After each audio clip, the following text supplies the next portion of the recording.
You are a Roman senator, your name etched in the annals of history. The purple stripe on your toga is a symbol of ancestral honor, a mark of distinction earned through decades of faithful service to Rome. Tonight, you hold a golden invitation to dine with the emperor himself.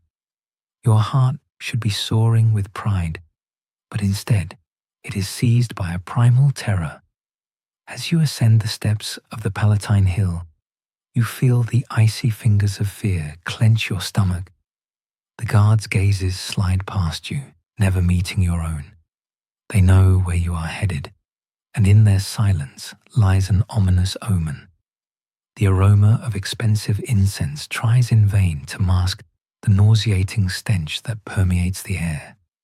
Fear, thick, sticky, suffocating, envelops you like a shroud. You enter a vast hall where dozens of Rome's elite stand frozen in awkward silence. Senators, whose faces usually shine with confidence, are now pale and anxious. Their wives, glittering with jewels, hide trembling hands in the folds of their stolas. Wealthy merchants, accustomed to power and influence, look lost and frightened. Military commanders, who never feared death in battle, glance around with unconcealed alarm. And then, the sound of footsteps, sharp, measured, echoing down the marble corridor, approaching with relentless speed. It is followed by a mad laugh, a sound that chills the blood and makes the hair on the back of your neck stand on end. Emperor Caligula bursts into the hall. His silk robes shimmer in the torchlight like molten gold. In his eyes, there is an unholy fire, insane and terrifying. He surveys the assembly like a predator choosing its prey. Then, with a theatrical gesture, he claps his hands. My dear friends. His voice, amplified by the hall's acoustics, crashes down on you like a thunderclap. Tonight, we shall find out who among you truly loves your emperor. Tonight, we shall see how far you are willing to go to prove your devotion. You feel a wave of nausea rise in your throat. A sense of impending doom constricts your chest. What will follow these words? What boundaries of Roman decency will be shattered? What will the sacred halls of power become? A stage for the emperor's darkest, most depraved desires. This is a story of how one man's madness poisoned an entire empire, of how absolute power became absolute perversion. To understand how the most powerful man in the world could turn his palace into a den of sexual depravity and psychological torture, we must return to the beginning to learn how Gaius, Julius Caesar, Augustus Germanicus became Caligula. He was born in the 12th year of our era. He received his nickname, Caligula, meaning little boot, in childhood. Accompanying his father Germanicus on military campaigns, young Gaius wore a miniature soldier's uniform, delighting and charming the legionaries. The childhood of an imperial family member. No, it could not be called innocent. By the age of 7, you already know the taste of fear, the smell of death. You see the shadows gathering around your father. You hear the whispers behind your back. Poisoned? Possibly.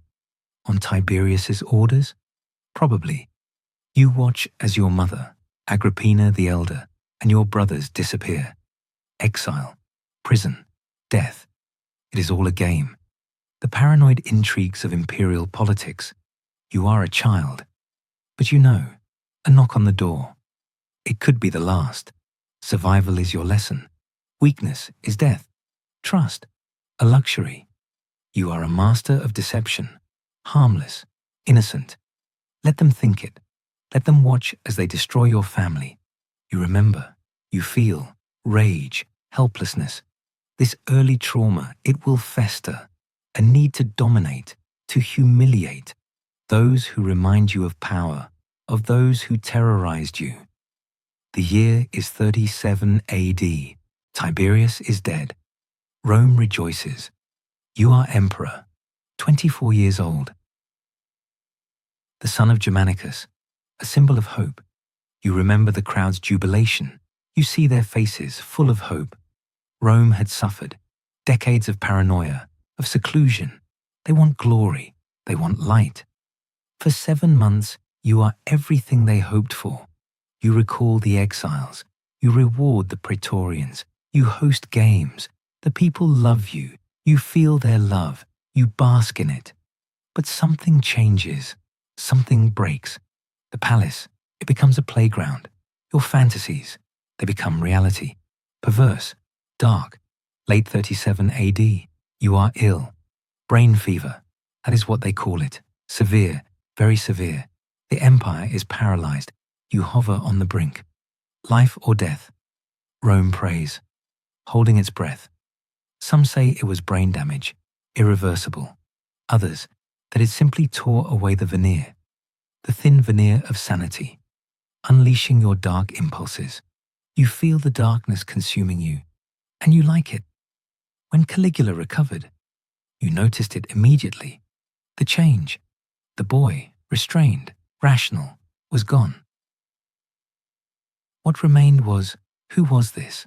Someone who had lost touch with reality, with boundaries, the sacred and the profane, the acceptable and the unthinkable. Others did not see it at first. Small things, initially. The spending, insane.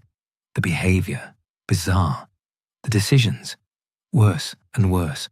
But here, behind these doors, darkness. During his illness, he had realized he could do anything to anyone, and no one would stop him. The first were the servants. They had served for years, loyally, and suddenly they were objects for his whims, demands, filthy, especially the boys, slaves, young ones. He would summon them to his chambers and force them to do things that made you sick, things that Rome would not forgive. But worse, the serving girls, whispers in the ancient texts, cautious whispers. He roamed at night through the corridors like a beast, choosing at random women to satisfy a hunger, not for love, no, for power, pure, unadulterated power. He wanted everyone to know he was everything. They were nothing. His appetites knew no bounds. The wives of senators, of high-ranking officials, he would invite them for audiences, supposedly. A husband's career, family matters, a trap. They were raised in austerity, honor, morality. But to refuse meant death, not just for her entire family. One story is chilling. He would force them to strip, naked, and perform acts, repulsive acts. He watched from his throne, as if they were dolls, sometimes several at once, to compete for his attention, a psychological torture, worse than pain. These proud women, Rome bowed to them, and he cast them down into the filth, toys, for his amusement. What made Caligula's transformation of the palace so horrifying was not just the sex. No, it was how you methodically used it as a weapon of destruction of the Roman social order. You understood, didn't you? By forcing them, the most respected, to participate, to watch, you were breaking them completely. Better than any torture. The dinner parties, lavish. They would begin conventionally, socially, and then the orgies. You would invite senators, their wives, their daughters. At first, decorum, but the night is long. You would begin making demands, inappropriate demands. Senator Marcus, his voice is casual. Your wife has beautiful eyes. I wonder what they will look like when she is on her knees before me. You sit, silent, to protest.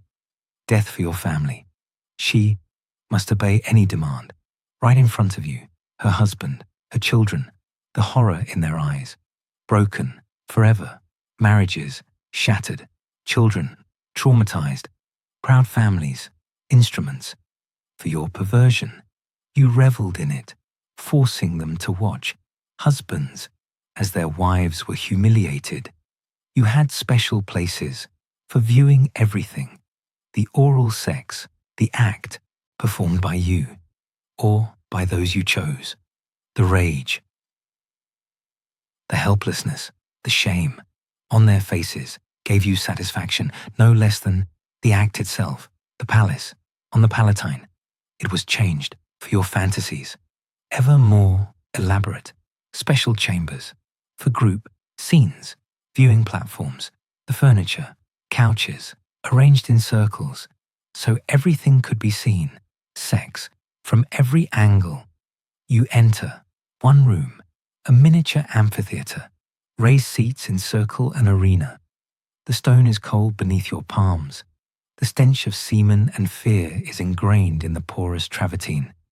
Here, they say, he entertained himself, captured enemies, slaves, Roman citizens, puppets in his depraved spectacle, senators and their families, the audience condemned to participate.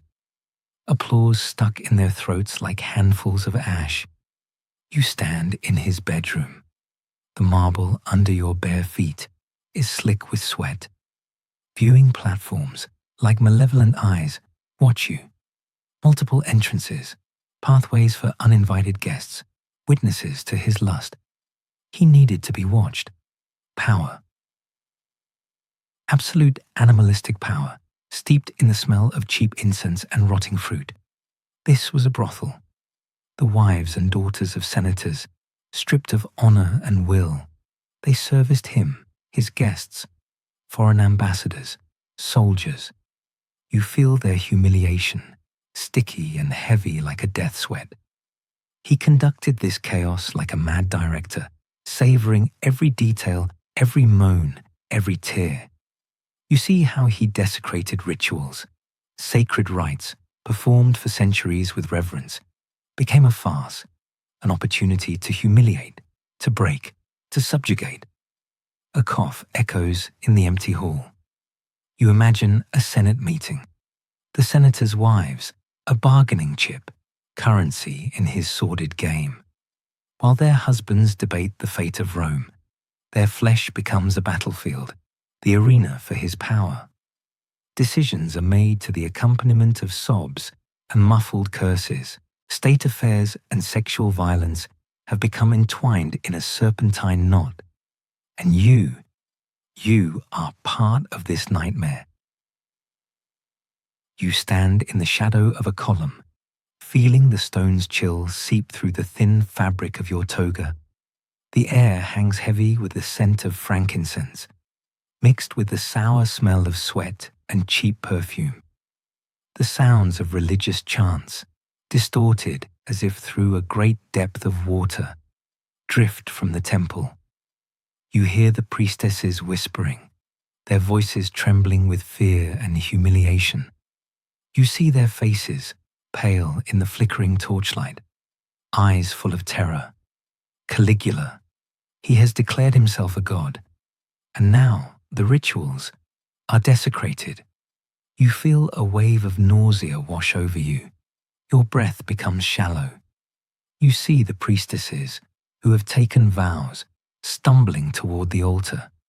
They are pushed, their arms grabbed roughly. You hear their quiet sobs, drowned out by the loud shouts of the crowd.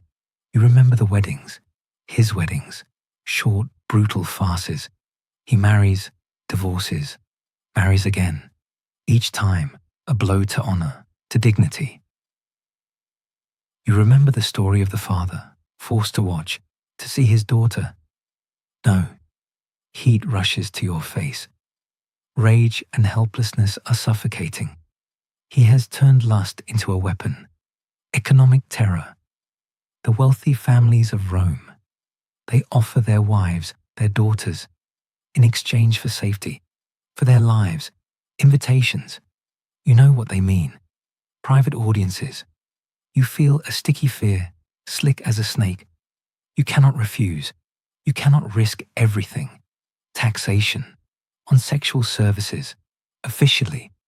Women from noble families. In a harem. Serving. Slaves. Not prostitution. Worse. A demonstration of power. Absolute power. You hear screams. Short, full of pain. Women who resist. They are punished. Public acts. Gladiatorial games. Sold. Into slavery. Noble virgins. Serving soldiers. Slaves. The message is clear. No one is safe. No one. You feel filthy. Helpless. But somewhere deep inside, an ember smolders. Hatred. Hope. You stand there. The cold stone presses against your bare feet. A lump in your throat, the salty taste of fear on your lips. Virtue. What is that now? An empty word. Oaths of loyalty to family, to the empire. A mockery. You are a thing. Meat for a madman's pleasure. A flash of anger, like the crack of a whip. No, I will not break. But then, icy terror. In your head, fragments of prayers mix with screams. A nauseating cognitive dissonance tears your mind apart. To live? Or, no, not that. You remember her face, your mother, her quiet voice, her guidance, and your father, his pride, his hopes. If you choose death, they will face retribution, blood for blood, ruin, annihilation. You are in a cage. There is no escape, not a single one. His gaze, sticky, lecherous. He savors your fear. Every hesitation is like a sip of wine to him. He will break you slowly, methodically, until nothing is left, just an empty shell, a puppet dancing to his tune. You hear a whisper, behind you. They are watching, waiting. The others, just like you, broken, trampled. Their eyes are empty mirrors, reflecting your fate, a warning. This is what awaits those who dare to resist. But that is not all. No, you feel sick. You see him, your husband. He is here. He is helping them, organizing, smiling. His eyes, there is nothing in them, only fear and relief. A collaborator, a traitor. And you understand, this is the real humiliation. Not just yours, his, your shared degradation, the filth you will wallow in together, forever. You stand, paralyzed. A cold sweat coats your back in a clammy film. Before you is a choice that makes your blood run cold. Your daughter, your wife, your sister. Their faces are a plea, a horror, a despair. You feel your hands tremble as you take the rope. Its coarse texture bites into your skin, a reminder of what is to come. The sounds around you are muffled, as if your ears are stuffed with cotton. You hear only your own ragged breathing and the quiet whisper of prayers. You are an accomplice. Your honor, your dignity, trampled, smeared with filth and lust. You help tie her up. You see a tear roll down her cheek. She does not scream. She just looks at you. And in that gaze is all the pain, all the hatred, all the damnation. The smell of fear has saturated the air. It mixes with the cloying aroma of incense and the cheap perfumes anointing the bodies around you. You feel insignificant, broken, gutted. A senator? No. Now you are a shadow, a ghost of former greatness. Your authority is dust. Your name is a spit in the face. Some tried. You remember their faces, proud, defiant. They refused. And what happened? The public square. Blood, a scream, fear. Now they are just an example, a warning. The choice is simple. Break or die. And you broke. The children. Their eyes are a mirror of hell. They see what no one should ever see. Their innocence, trampled, crushed, turned to dust. You see them tremble, their small bodies shrinking in terror. And you can do nothing. You are powerless. Years pass, but the scars remain. Maimed souls. a disfigured psyche. They will grow up. But what will they bring into this world? Vengeance, violence, destruction. You see how Caligula's corruption grows through generations. He won. He didn't just break you. He broke the future. And you are part of that broken future. You feel it. You know it. And you must live with that knowledge, or die with it. You stand in the shadows, feeling a sticky fear seep under your skin. Caligula. The name is like the crack of a whip. His reign is not just power, it is a perverted parody of it. He formalizes his lusts, weaving them into the fabric of religion, like a spider spinning a deadly web. He has declared himself a god, a living god, and he demands worship steeped in lust. Sexual acts are rituals. This is not megalomania, no. It is a cold, calculated plan to legitimize violence under the mask of divinity. Temples. They are erected right here in the palace. Here, within these walls, the faithful, more like victims. They must participate. Sexual acts are a demonstration of loyalty, not voluntary service, no. It is mandatory, the price of favor, or, more likely, a way to avoid his wrath, his anger, the ceremonies, complex, ostentatious, repulsive, the protocols, the rituals. A sexual act with him is communion, with the divine, a monstrous lie. Merely to observe is an act of worship. It is required of all who enter the palace, a religious basis, a justification for everything. The wives of senators are forced. Group orgies, a religious duty, they say. Not just an emperor's whim, oh no. Children are drawn into it, an initiation into divine mysteries. Not abuse, of course not. Just an initiation. Do you feel the nausea rising in your throat? But it is not confined to the palace. No, it spreads like a plague throughout the empire. Officials, his officials, they commit similar atrocities in his name. Governors, military commanders, imperial representatives, they are ordered to create their own versions of his court, an empire-wide system of sexual exploitation, of violence. You see their faces, these officials. They know their favor depends on their willingness to participate, their willingness to facilitate. They compete with each other, devising more sophisticated forms of humiliation. They send reports to Rome about their innovations in hopes of recognition, imperial recognition. Do you smell it? The stench of rot, rising from the very soul of the empire. The empire. It was born of blood and fear. Sexual violence is your standard tool of governance. You, a local, live in terror. Your wife, your daughter, your son, they could be chosen for the pleasure of imperial officials. The fear is sticky, pervasive. It seeps through palace walls, suffocating millions. You, a woman, learn to survive. Your body is not your own. It can be demanded at any moment.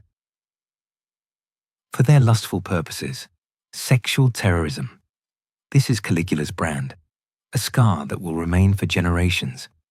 The year is 40 AD. His excesses, they shock even those who have seen everything. Palace gatherings are not feasts, but sexual spectacles, lasting for days. Hundreds of participants. You are required to participate in these acts, ever more extreme. The final months, performances, unseen before, the scale, the brutality, mass orgies, senators, their families, foreign ambassadors, slaves, animals, sexual tableaus, a demonstration of his power, absolute, over your dignity, over your morality.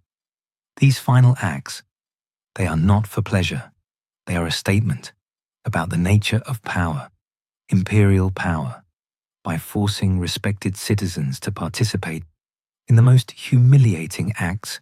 He is telling you, Your values are nothing in the face of his power, his absolute power. The breaking point, he declared, his sexual practices, an official religion. You must participate. In sexual rituals, as proof of loyalty, you must, this nightmare, forever. This is what convinced them to act. On January 24th, 41 AD, he was murdered by the Praetorian Guard in the underground passages of his own palace.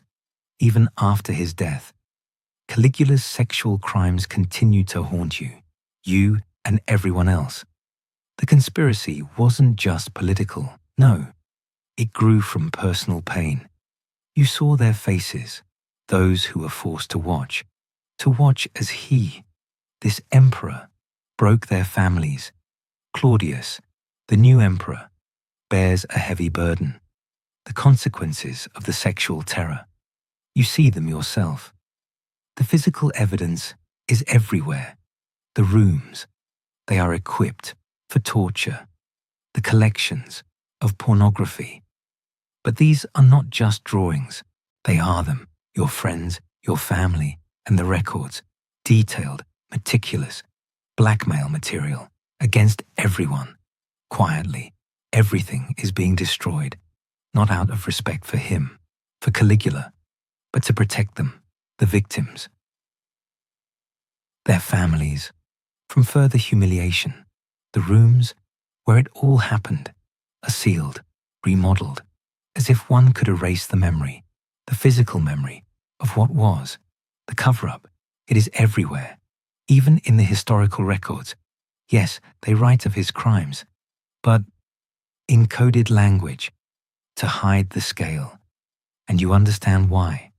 They prefer to remain silent, because detailed reports would only compound the pain, the humiliation, the most terrible thing. He forced them into silence. He silenced them. The system, this Roman system, honor, family reputation, it is everything.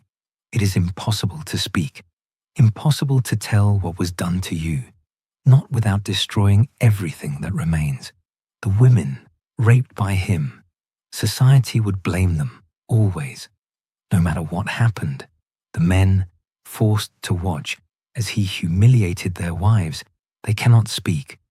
To do so would be to admit their own powerlessness, their complicity. The children, witnesses, survivors, they carry their trauma in silence. For their entire lives, you will never know the whole truth. Never. The conspiracy of silence. It is dense, sticky like lust, and just as suffocating. Caligula's sexual crimes. The scale of them escapes us, sinking into a morass of fear and shame. The families, destroyed. Do you feel their pain? It is etched into the stone of the walls, into the silk of the clothes, into the very air of Rome. They hide it deeply, and they have every reason to. The historical accounts, lies, half-truths, covered with the fig leaf of propriety. Sex is taboo, not for public consumption. Silence. It is a sentence. Without a trial, without hope, the victims are left with nothing. No justice, no sympathy. Only a stigma. The new regime? They do not care. Stability is their god. Past sins? Forget them. The survivors are alone, broken, forever. 4 years, that is all. But the consequences, they spread like poison. The trauma, it seeps into the blood, the bones, the very DNA of the Roman elite. Generations will pay the price. The children, witnesses, victims, their souls are disfigured, sexuality, distorted, power, perverted, relationships, poisoned. They will grow up, and they will become monsters. They will repeat what they saw. Others will become victims again. Trauma is a beacon. For predators, the families shattered, forever. Marriages trampled, children tainted. The atmosphere of terror, it suffocates. Healthy relationships, Impossible. The Roman aristocracy is broken from the inside, forever. Caligula. He set a precedent. Imperial violence became the norm. Other emperors, they would learn. Sexual exploitation, a powerful tool for control, for suppression, for destroying opposition. It is simple. It is effective. It is Roman. And there is nothing you can do about it. You stand here among the ruins. The sun is blinding, reflecting off the white stones.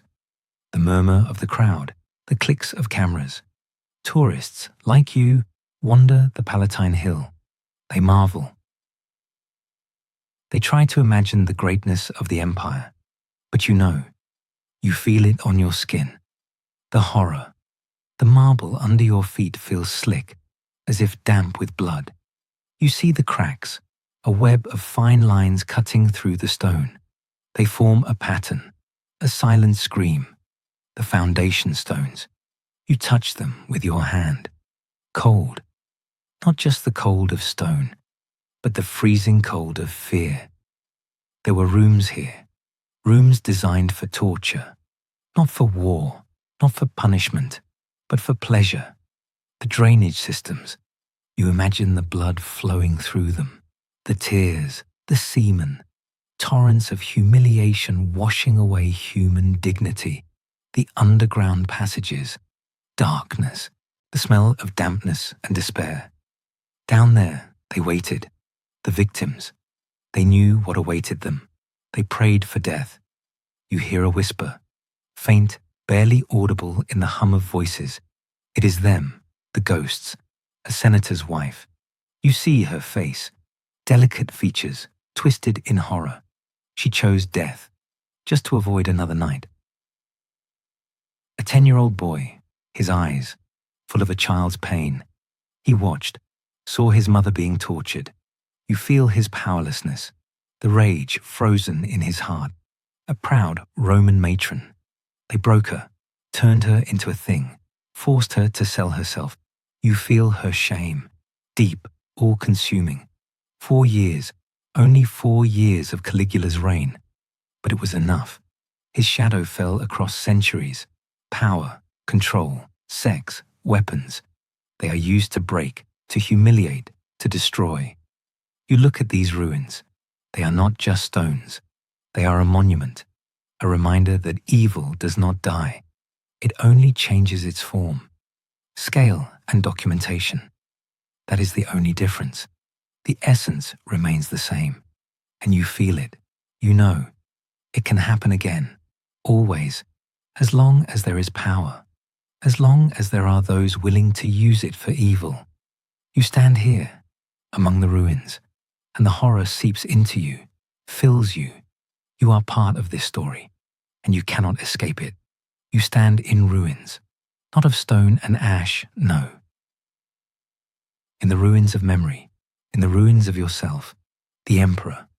The word itself is like a spit in the face, a punch to the gut. The orgies, a palace turned into a brothel of fear. You remember the smell, the sickly sweet stench of lust mixed with the acrid smell of urine and stale sweat, the smell of humiliation. It has seeped into your skin, your hair, your very blood, the survivors, the traumatized. That is you, all of you, the chaos, the political chaos. It is merely an echo of the real chaos that rages within. Where a soul once was, there is now scorched earth. The blueprint. Sexual terrorism. It sounds cold, detached, like a scientific term. But it is your life, your broken life. Tyrants. They will study. They will copy. The very thought of it brings nausea rising to your throat. You want to scream, but the scream catches in your throat, turning into a silent howl of despair. The legacy, not in marble, not in bronze. It is in you, in the scars, not on your body, inside, deeper. Psychological scars, passed down through generations. You do not want this, not for your children. But how do you stop this abomination? How do you break this vicious cycle? Crimes. They destroy bodies. Yes, that hurts. But the pain in the body is nothing compared to the pain that corrodes the soul. The soul that he trampled, desecrated, destroyed. The emperor is dead, but he lives on. Inside you, in your fears, in your nightmares. He will live on until you find the strength to free yourself. Until you can forgive yourself, others, him. But how? How do you forgive the one who took everything from you? How do you go on with this burden? This question is like an icy needle, piercing your very heart. And there is no answer, only silence, the deafening silence of the ruins.